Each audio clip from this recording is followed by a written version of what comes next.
Site 16. St. Mary's Church and Cemetery. By 1841, residents of the vast districts agreed that a church in the area was warranted. Church services having previously been conducted by resident magistrate Captain John Malloy and John Garrett Bussell in their respective homes. Work on the new church commenced almost immediately, with funds raised from friends and relatives including Capel Carter, a Bussell relative in England. The design of the church was based on an adaptation of Winchester College Chapel in England and was named St. Mary's after St. Mary's in Portsea, where John Bussell's father had been curate.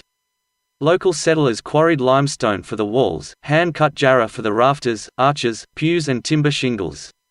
On 4 March 1844, the foundation stone was laid by John Garrett Bussell's mother, Mrs. Frances Bussell, and the event was celebrated with cake and wine under the shade of the peppermints, with the Reverend John Ramsden Wollaston reciting the hymn of joy and thanksgiving. Reverend Wollaston was the appointed chaplain to Busselton, in addition to the parishes of Picton and Bunbury, and he later became the first archdeacon of the South West region.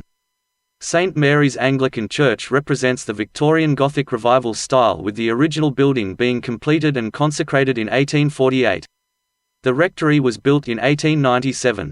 A harmonium was installed in 1859, a bell and bell tower added in 1902, a vestry in 1906 and finally the porch in 1924.